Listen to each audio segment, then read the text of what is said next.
A Christmas Carol by Charles Dickens. Marley's Ghost. Marley was dead, to begin with. There is no doubt whatever about that. The register of his burial was signed by the clergyman, the clerk, the undertaker, and the chief mourner. Scrooge signed it, and Scrooge's name was good upon change for anything he chose to put his hand to. Old Marley was as dead as a doornail. Mind, I don't mean to say that I know of my own knowledge what there is particularly dead about a doornail. I might have been inclined myself to regard a coffin-nail as the deadliest piece of ironmongery in the trade. But the wisdom of our ancestors is in the simile, and my unhallowed hands shall not disturb it, or the country's done for.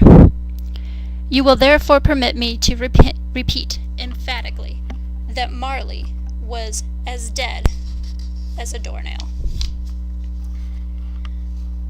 Scrooge knew he was dead. Of course he did. How could it be otherwise? Scrooge and he were partners for I don't know how many years. Scrooge was his sole executor, his sole administrator, his sole assign, his sole residuary legate, his sole friend and sole mourner. And even Scrooge was not so dreadfully cut up by this sad event, but that he was an excellent man of business on the very day of the funeral, and solemnized it with an undoubted bargain. The mention of Marley's funeral brings me back to the point I started from. There is no doubt that Marley was dead. This must be distinctly understood, or nothing wonderful can come of the story I'm going to relate. If we were not convinced that Hamlet's father died before the play began, there would be nothing more remarkable in his taking a stroll at night in an easterly wind upon his own ramparts than there would be in any other middle-aged gentleman rashly turning out after dark in a breezy spot. Say St. Paul's churchyard, for instance, literally to astonish his son's weak mind. Scrooge never painted out old Marley's name. There it stood, years afterward, above the warehouse door, Scrooge and Marley. The firm was known as Scrooge and Marley. Sometimes people new to the business called Scrooge Scrooge, and sometimes Marley, but he answered to both names. It was all the same to him. Oh, but he was a tight-fisted hand at the grindstone, Scrooge. A squeezing, wrenching, grasping, scraping, clutching, covetous old sinner. Hard and sharp as flint, from which no steel had ever struck out generous fire, secret and self-contained, and solitary as an oyster. The cold within him froze his old features, nipped his pointed nose, shriveled his cheek, stiffened his gait, made his eyes red, his thin lips blue, and spoke out shrewdly in his grating voice. A frosty rime was on his head, and on his eyebrows, and his wiry chin. He carried his own low temperature always about with him. He iced his office in the dog days, and didn't thaw it 1 degree at Christmas.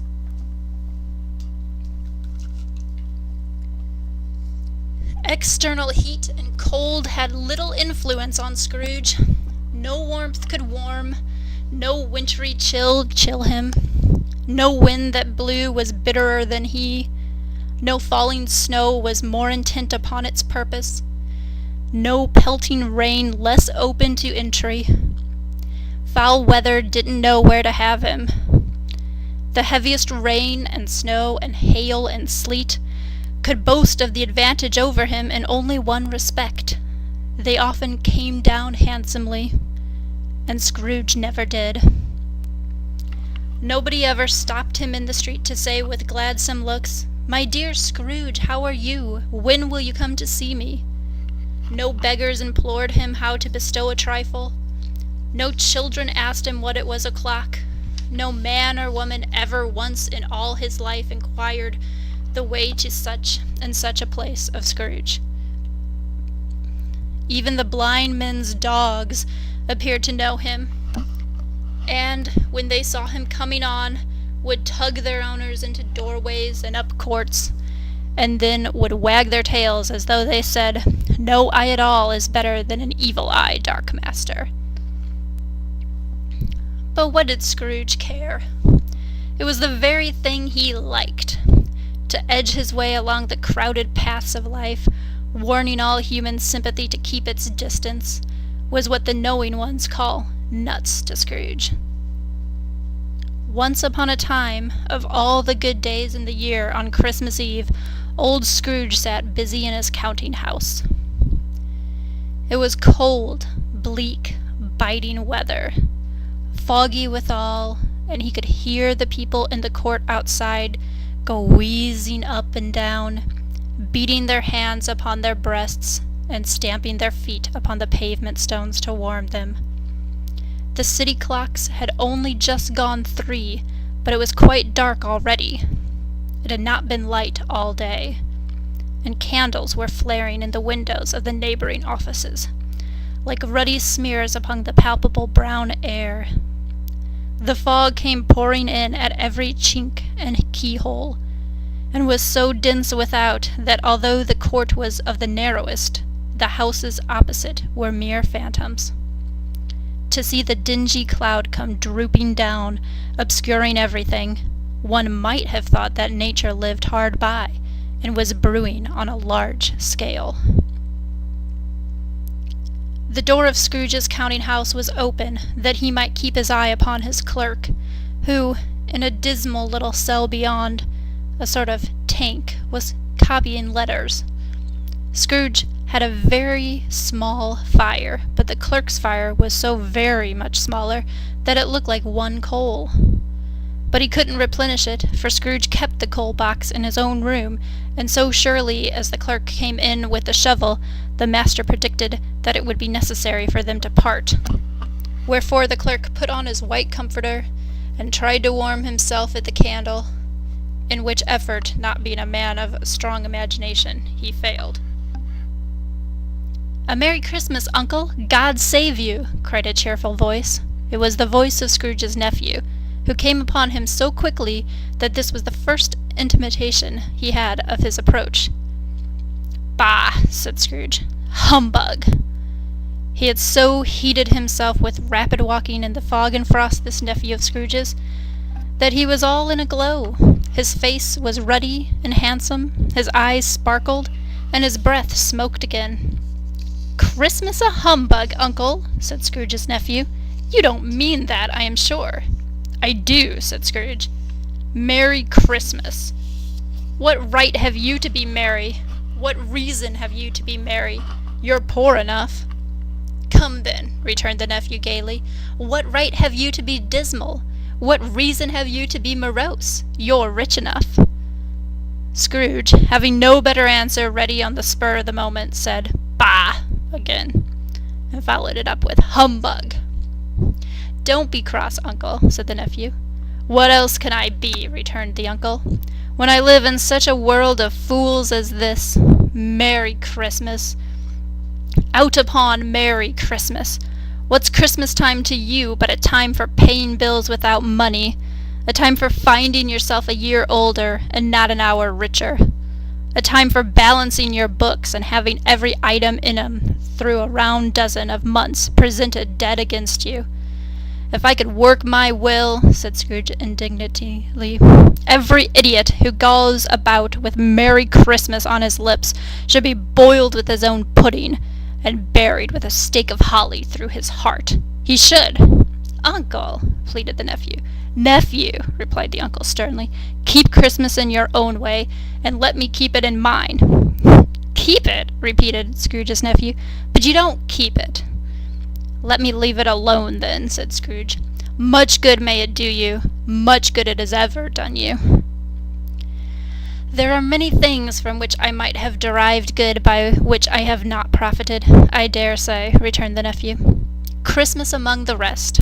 but I am sure I have always thought of Christmas time, when it has come round, apart from the veneration due to its sacred name and origin, if anything belonging to it can be apart from that, as a good time, a kind, forgiving, charitable, pleasant time, the only time I know of, in the long calendar of the year, when men and women seem to be one consent to open their shut-up hearts freely, and to think of people below them as if they really were fellow passengers to the grave, and not another race of creatures bound on other journeys. And therefore, uncle, though it has never put a scrap of gold or silver in my pocket, I believe that it has done me good, and will do me good, and I say God bless it.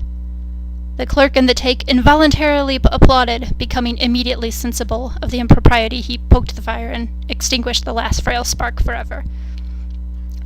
"Let me hear another sound from you," said Scrooge, "and you'll keep your Christmas by losing your situation. You're quite a powerful speaker, sir," he added, turning to his nephew. "I wonder you don't go into Parliament." "Don't be angry, uncle. Come, dine with us tomorrow." Scrooge said that he would see him. Yes, indeed, he did. He went the whole length of the expression, and said that he would see him in the extremity first. "But why?" cried Scrooge's nephew. "Why?" "Why did you get married?" said Scrooge. "Because I fell in love." "Because you fell in love," growled Scrooge, as if that were the only thing in the world more ridiculous than a Merry Christmas. "Good afternoon." "Nay, uncle, but you never came to see me before that happened. Why give it as a reason for not coming now?" "Good afternoon," said Scrooge. "I want nothing from you. I ask nothing of you. Why cannot we be friends?" "Good afternoon," said Scrooge. "I'm sorry, with all my heart, to find you so resolute. We have never had any quarrel to which I have been a party. But I have made the trial in homage to Christmas, and I'll keep my Christmas humor to the last. So a Merry Christmas, uncle." "Good afternoon," said Scrooge, "and a Happy New Year." "Good afternoon," said Scrooge. His nephew left the room without an angry word, notwithstanding. He stopped at the outer door to bestow the greetings of the season on the clerk, who, cold as he was warmer than Scrooge, for he returned them cordially. "There's another fellow," muttered Scrooge, who overheard him. "My clerk, with 15 shillings a week, and a wife and a family, talking about a Merry Christmas. I'll retire to Bedlam." This lunatic, in letting Scrooge's nephew out, had let 2 other people in. They were portly gentlemen, pleasant to behold, and now stood with their hats off in Scrooge's office. They had books and papers in their hands, and bowed to him. "Scrooge and Marley's, I believe," said one of the gentlemen, referring to his list. "Have I the pleasure of addressing Mr. Scrooge or Mr. Marley?" "Mr. Marley has been dead these 7 years," Scrooge replied. "He died 7 years ago this very night."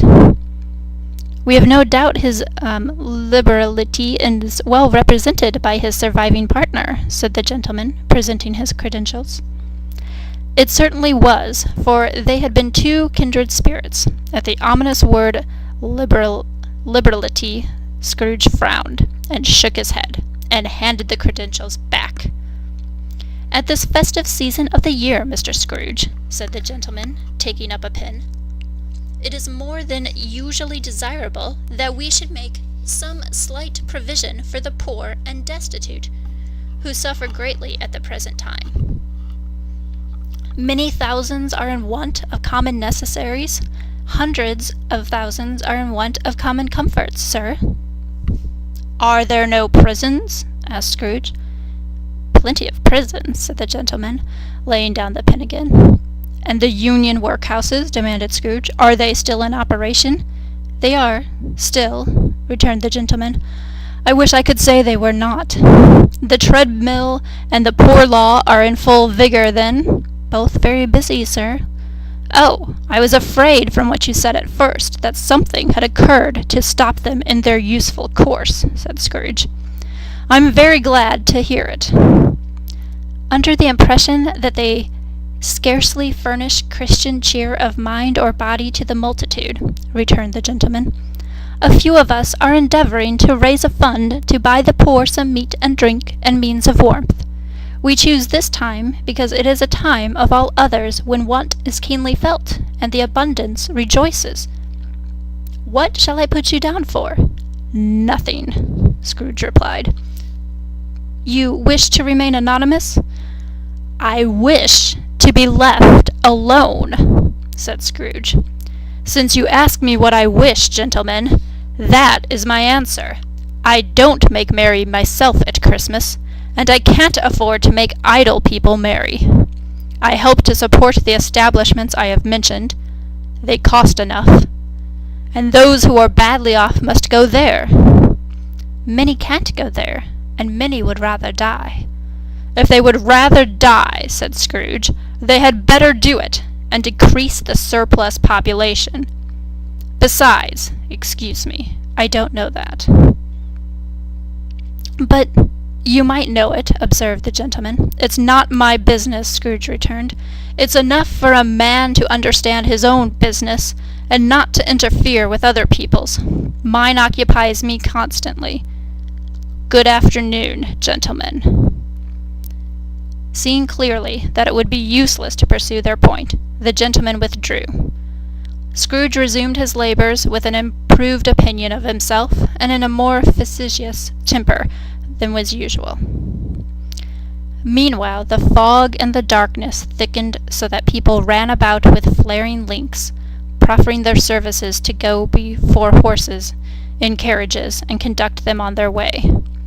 The ancient tower of a church, whose gruff old bell was always peeping slyly down at Scrooge out of a Gothic window in the wall, became invisible, and struck the hours and quarters in the clouds with tremulous vibrations afterwards, as if its teeth were chattering in its frozen head up there.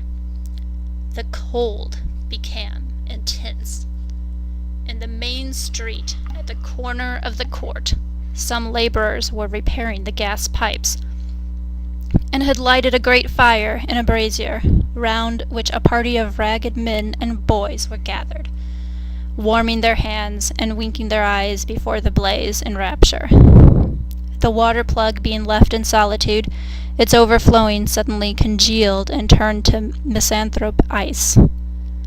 The brightness of the shops, where holly sprigs and berries crackled in the lamp heat of the windows, made pale faces ruddy as they passed.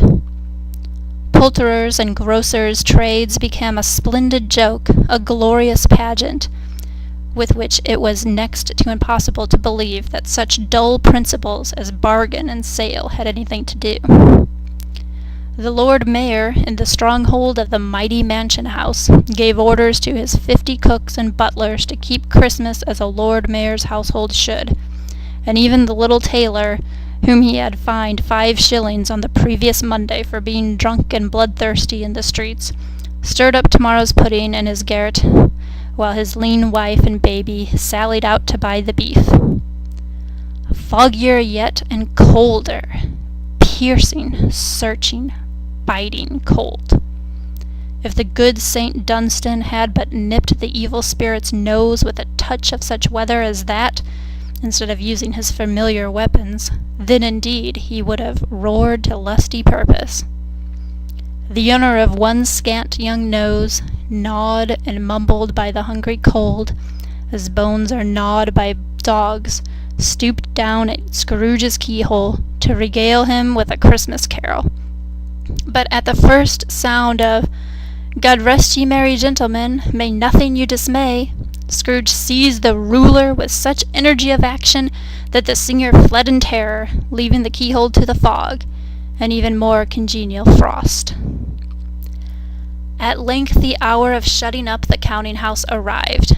With an ill will, Scrooge dismounted from his stool, and tacitly admitted the fact to the expectant clerk in the tank, who instantly snuffed his candle out, and put on his hat. "You'll want all day tomorrow, I suppose," said Scrooge. "If quite convenient, sir." It's not convenient, and it's not fair. If I was to stop half a crown for it, you'd think yourself ill-used, I'll be bound." The clerk smiled faintly. "And yet, you don't think me ill-used when I pay a day's wages for no work." The clerk observed that it was only once a year. "A poor excuse for picking a man's pocket every 25th of December," said Scrooge, buttoning his greatcoat to the chin. "But I suppose you must have the whole day. Be here all the earlier next morning." The clerk promised that he would, and Scrooge walked out with a growl. The office was closed in a twinkling, and the clerk, with the long ends of his white comforter dangling below his waist, for he boasted no greatcoat, went down a slide on Cornhill at the end of a lane of boys 20 times in honor of it being Christmas Eve, and then ran home to Camden Town as hard as he could pelt to play at blind man's buff. Scrooge took his melancholy dinner in his usual melancholy tavern, and having read all the newspapers and beguiled the rest of the evening with his banker's book, went home to bed. He lived in chambers which had once belonged to his deceased partner. They were a gloomy suite of rooms in a lowering pile of buildings up a yard where it had so little business to be that one could scarcely help fancying it must have run there when it was a young house playing at hide-and-seek with other houses, and had forgotten the way out again. It was old enough now and dreary enough, for nobody lived in it but Scrooge, the other rooms being all let out as offices. The yard was so dark that even Scrooge, who knew its every stone, was fain to grope with his hands. The fog and frost so hung about the black old gateway of the house that it seemed as if the genius of the weather sat in mournful meditation on the threshold. Now it is a fact that there was nothing at all particular about the knocker on the door, except that it was very large. It is also a fact that Scrooge had seen it night and morning during his whole residence in that place. Also, that Scrooge had as little of what is called fancy about him as any man in the city of London, even including, which is a bold word, the corporation, aldermen, and livery. Let it also be borne in mind that Scrooge had not bestowed one thought on Marley since his last mention of his 7 years dead partner that afternoon. And then let any man explain to me, if he can, how it happened that Scrooge, having his key in the lock of the door, saw in the knocker without its undergoing any immediate process of change, not a knocker, but Marley's face. Marley's face. It was not in impenetrable shadow as the other objects in the yard were, but had a dismal light about it, like a bad lobster in a dark cellar. It was not angry or ferocious, but looked at Scrooge as Marley used to look, with ghostly spectacles turned up on its ghostly forehead. The hair was curiously stirred, as if by breath or hot air, and though the eyes were wide open, they were perfectly motionless. That, and its livid color, made it horrible. But its horror seemed to be in spite of the face, and beyond its control, rather than a part of its own expression. As Scrooge looked fixedly at this phenomenon, it was a knocker again. To say that he was not startled, or that his blood was not conscious of a terrible sensation to which it had been a stranger from infancy, would be untrue. But he put his hand upon the key he had relinquished, turned it sturdily, walked in, and lighted his candle. He did pause, with a moment's irresolution, before he shut the door, and he did look cautiously behind it first, as if he half expected to be terrified with the sight of Marley's pigtails sticking out into the hall. But there was nothing on the back of the door except the screws and nuts that held the knocker on. so he closed it with a bang. The sound resounded through the house like thunder. Every room above and every cask in the wine merchant's cellar below appeared to have a separate peal of echoes of its own. Scrooge was not a man to be frightened by echoes. He fastened the door and walked across the hall and up the stairs, slowly, trimming his candle as he went. You may talk vaguely about driving a coach and 6 up a good flight of stairs, or through a bad young Act of Parliament, but I mean to say you might have got a hearse up that stairway, and taken it broadwise, the splinter bar towards the wall, the door toward the balustrades, and done it easily. There was plenty of width for that, and room to spare, which is perhaps the reason why Scrooge thought he saw a locomotive hearse going on before him in the gloom. 6 gas lamps out of the street wouldn't have lighted the entry too well, so you may suppose that it was pretty dark with Scrooge's dip. Up Scrooge went, not caring a button for that. Darkness is cheap, and Scrooge liked it. But before he shut his heavy door, he walked through his rooms to see that all was right. He had just enough recollection of the face to desire to do so. Sitting room, bedroom, lumber room, all as they should be. Nobody under the table, nobody under the sofa, a small fire in the grate, spoon and basin ready, and the little saucepan of gruel. Scrooge had a cold in his head, upon the hob. Nobody under the bed, nobody in the closet, nobody in his dressing gown, which was hanging up in a suspicious attitude against the wall. Lumber room as usual, old fire guard, old shoes, 2 fish baskets, washing stand on 3 legs, and a poker. Quite satisfied, he closed his door and locked himself in. Double-locked himself in, which was not his custom.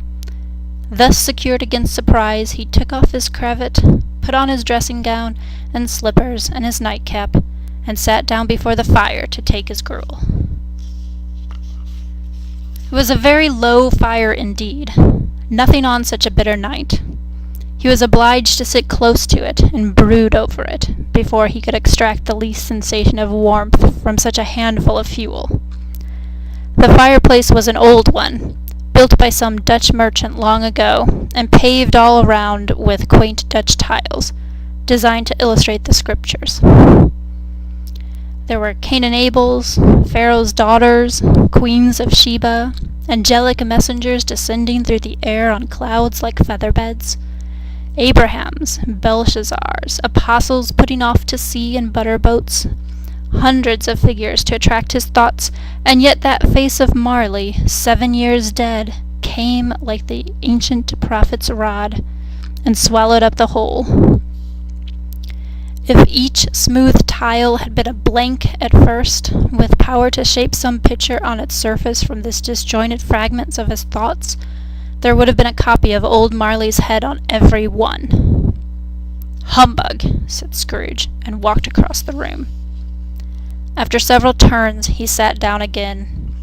As he threw his head back in the chair, his glance happened to rest upon a bell, a disused bell that hung in the room, and communicated, for some purpose now forgotten, with a chamber in the highest story of the building.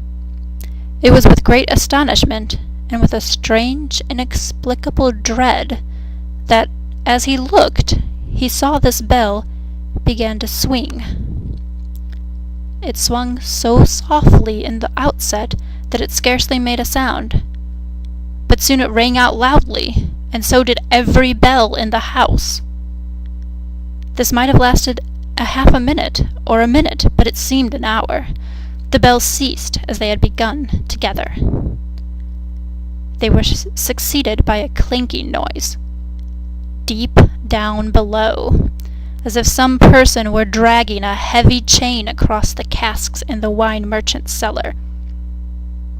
Scrooge then remembered to have heard that ghosts and haunted houses were described as dragging chains. The cellar door flew open with a booming sound, and then he heard the noise, much louder, on the floors below. then coming up the stairs, then coming straight toward his door. "It's humbug still," said Scrooge. "I won't believe it." His color changed, though, when, without a pause, it came on through the heavy door and passed into the room before his eyes. Upon its coming in, the dying flame leaped up as though it cried, "I know him! Marley's ghost!" and fell again. The same face, the very same! Marley in his pigtail, usual waistcoat, tights, and boots, the tassels on the latter bristling like his pigtail, and his coat skirts, and the hair upon his head.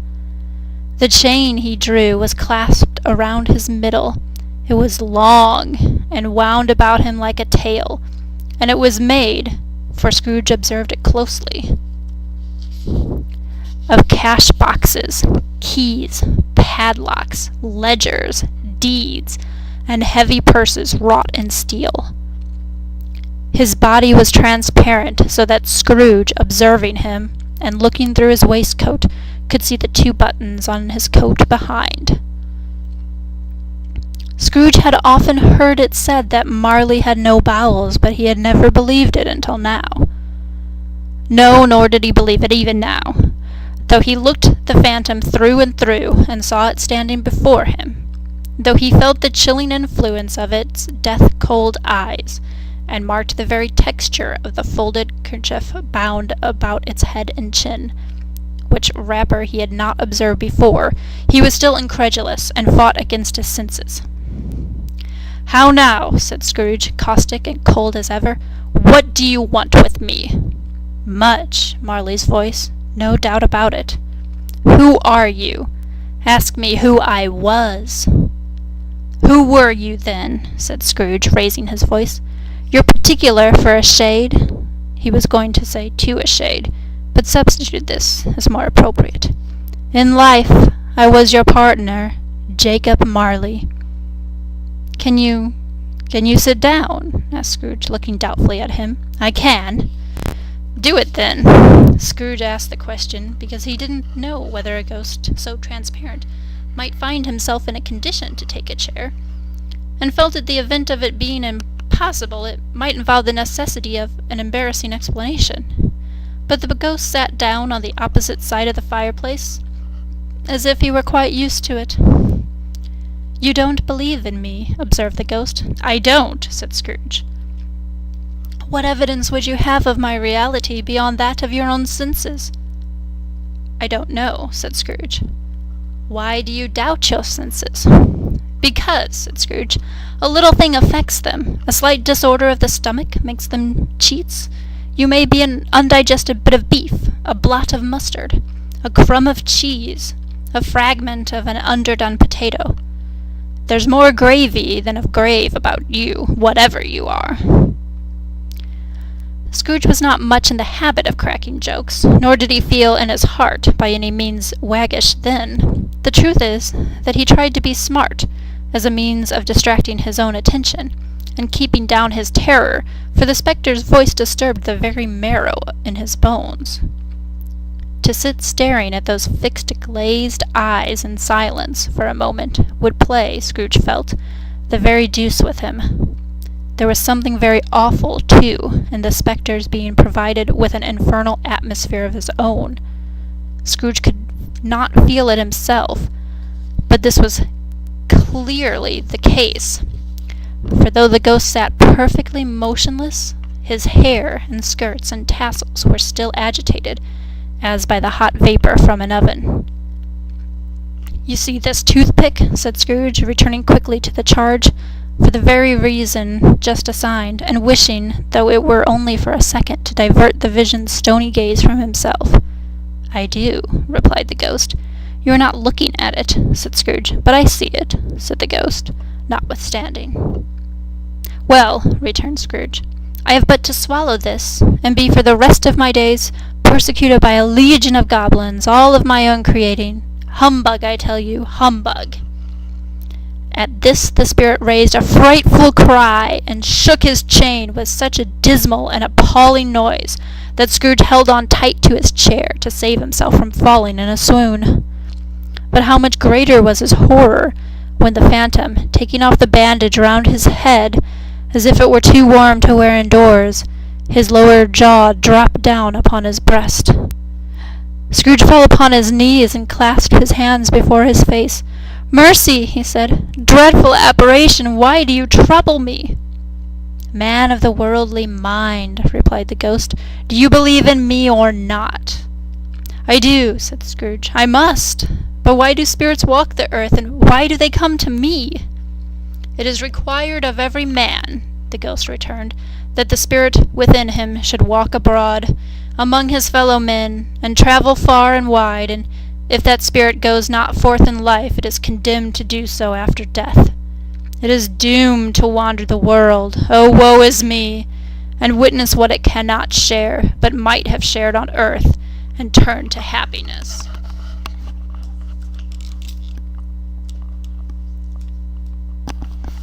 Again the spectre raised a cry, and shook his chain, and wrung his shadowy hands. "You are fettered," said Scrooge, trembling. "Tell me why." "I wear the chain I forged in life," replied the ghost. "I made it link by link, and yard by yard. I girded it on of my own free will, and of my own free will I wore it. Is its pattern strange to you?" Scrooge trembled more and more. "Or would you know," pursued the ghost, "the weight and length of the strong coil you bear yourself? It was full as heavy and as long as this 7 Christmas Eves ago. You have labored on it since. It is a ponderous chain." Scrooge glanced about him on the floor, in the expectation of finding himself surrounded by some 50 or 60 fathoms of iron cable, but he could see nothing. "Jacob," he said imploringly. "Old Jacob Marley, tell me more. Speak comfort to me, Jacob." "I have none to give," the ghost replied. "It comes from other regions, Ebenezer Scrooge, and is conveyed by other ministers to other kinds of men. Nor can I tell you what I would. I very little more is all permitted to me. I cannot rest. I cannot stay. I cannot linger anywhere. My spirit never walked beyond our counting-house. Mark me.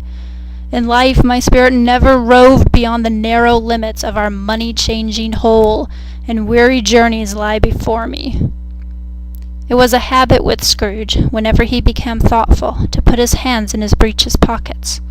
Pondering on what the ghost had said, he did so now, but without lifting up his eyes, or getting off his knees. "You must have been very slow about it, Jacob," Scrooge observed in a businesslike manner, though with humility and deference. "Slow," the ghost repeated. 7 years dead," mused Scrooge. "And traveling all the time?" "The whole time," said the ghost. "No rest, no peace, incessant torture of remorse." "You travel fast?" said Scrooge. "On the wings of the wind," replied the ghost. "You must have got over a great quantity of the ground in 7 years." The ghost, on hearing this, set up another cry, and clanked his chain so hideously in the dead silence of the night that the ward would have been justified in indicting it for a nuisance. "O captive, bound and double-ironed," cried the phantom, "not to know that ages of incessant labor by immortal creatures for this earth must pass into eternity before the good of which it is susceptible is all developed. Not to know that any Christian spirit working kindly in its little sphere, whatever it may be, will find its mortal life too short for its vast means of usefulness. Not to know that no space or regret can make amends for one life's opportunities misused. Yet such was I, oh, such was I." "But you were always a good man of business, Jacob," faltered Scrooge, who now began to apply this to himself. "Business!" cried the ghost, wringing his hands again. "Mankind was my business. The common welfare was my business. Charity, mercy, forbearance, and benevolence were all my business. The dealings of my trade were but a drop of water in the comprehensive ocean of my business." He held up a chain at arm's length. as if that were the cause of all his unavailing grief, and flung it heavily upon the ground again. "At this time of the rolling year," the spectre said, "I suffer most. Why did I walk through crowds of fellow beings with my eyes turned down, and never raise them to that blessed star which led the wise man to poor abode? Were there no poor homes to which its light would have conducted me?"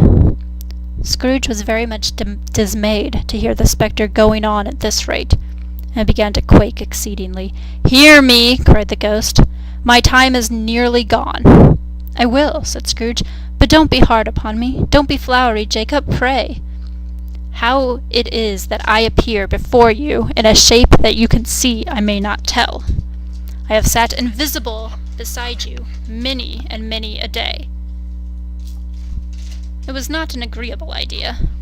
Scrooge shivered and wiped the perspiration from his brow. "That is no light part of my penance," pursued the ghost. "I am here tonight to warn you that you have yet a chance and hope of escaping my fate. A chance and hope of my procuring Ebenezer." "You were always a good friend to me," said Scrooge. "Thank ye." "You will be haunted," resumed the ghost, "by 3 spirits." Scrooge's countenance fell almost as low as the ghost had done. "Is that the chance and hope you mentioned, Jacob?" he demanded in a faltering voice. "It is." I think I'd rather not," said Scrooge. "Without their visits," said the ghost, "you cannot hope to shun the path I tread. Expect the first tomorrow, when the bell tolls 1. "Couldn't I take 'em all at once and have it over, Jacob?" "Expect the second on the next night at the same hour, the third upon the next night, when the last stroke of 12 has ceased to vibrate. Look to see me no more, and look that, for your own sake, you remember what has passed between us." When he had said these words, the spectre took his wrapper from the table and bound it round his head as before. Scrooge knew this by the smart sound his teeth made when the jaws were brought together by the bandage. He ventured to raise his eyes again, and found his supernatural visitor confronting him in an erect attitude, with his chain wound over and about his arm. The apparition walked backwards from him, and at every step he took, the window raised itself a little, so that when the spectre reached it, it was wide open. He beckoned Scrooge to approach, which he did. When they were within 2 paces of each other, Marley's ghost held up a hand, warning him to come no nearer. Scrooge stopped, not so much in obedience as in surprise and fear, for on the raising of the hand he became sensible of confused noises in the air. Incoherent sounds of lamentations and regret, wailings inexpressibly sorrowful and self-accusatory. The spectre, after listening for a moment, joined in the mournful dirge and floated out upon the bleak, dark night. Scrooge followed to the window, desperate in his curiosity. He looked out. The air was filled with phantoms, wandering hither and thither in restless haste, and moaning as they went. Every one of them wore chains like Marley's ghost. Some few, they might be guilty governments, were linked together. None were free. Many had been personally known to Scrooge in their lives. He had been quite familiar with one old ghost in a white waistcoat with a monstrous iron safe attached to his ankle, who cried piteously at being unable to assist a wretched woman with an infant who he saw below upon a doorstep. The misery with them all was, clearly, that they sought to interfere for good in human matters, and had lost the power forever. Whether these creatures faded into mist or mist enshrouded them, he could not tell. But they and their spirit voices faded together, and the night became as it had been when he walked home. Scrooge closed the window and examined the door by which the ghost had entered. It was double-locked, as he had locked it with his own hands, and the bolts were undisturbed. He tried to say humbug, but stopped at the first syllable. And being, from the emotion he had undergone, or the fatigues of the day, or his glimpse of the invisible world, or the dull conversation of the ghost, or the lateness of the hour, much in need of repose, went straight to bed, without undressing, and fell asleep on the instant.